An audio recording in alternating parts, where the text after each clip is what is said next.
তেল আবিবে ক্ষেপণাস্ত্র হামলার পরপরই গুরুত্বপূর্ণ হরমুজ প্রণালী বন্ধ করে দিয়েছে ইরান।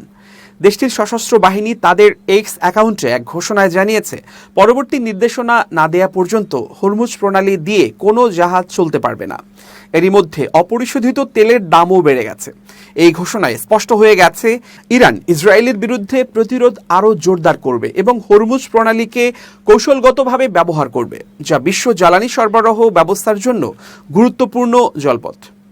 হরমুজ প্রণালী বিশ্বের অন্যতম গুরুত্বপূর্ণ এবং কৌশলগতভাবে সংবেদনশীল একটি সমুদ্রপথ। এটি পারস্য উপসাগরকে ওমান উপসাগরের সঙ্গে যুক্ত করেছে এবং ইরান ও ওমানের মাঝখানে অবস্থিত। প্রণালীটির প্রস্থ খুব বেশি নয়, সবচেয়ে সংকীর্ণ জায়গায় মাত্র ৩৯ কিলোমিটার, যার মধ্যে কেবল দুটি সংকীর্ণ চ্যানেল দিয়ে বড় জাহাজ চলাচল করতে পারে। তবে ছোট এই পানিপথ দিয়ে প্রতিদিন বিশ্বের মোট সমুদ্র পথে পরিবাহিত তেলের প্রায় ২০% যাতায়াত করে, যা একে বৈশ্বিক অর্থনীতির জন্য অত্যন্ত গুরুত্বপূর্ণ করে তুলেছে। হরমুজ প্রণালী দীর্ঘদিন ধরে আন্তর্জাতিক ভূরাজনীতির কেন্দ্রবিন্দুতে রয়েছে। ইরান প্রায় এই প্রণালীকে একটি কৌশলগত চাপ প্রয়োগের হাতিয়ার হিসেবে ব্যবহার করে থাকে।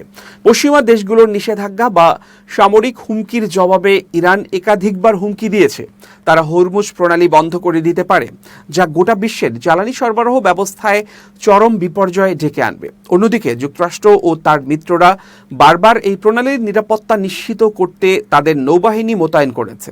ইরানে হামলার পরপরই হরমুজ প্রণালী নিয়ে বিশ্বজুড়ে উদ্বেগ দেখা দেয়।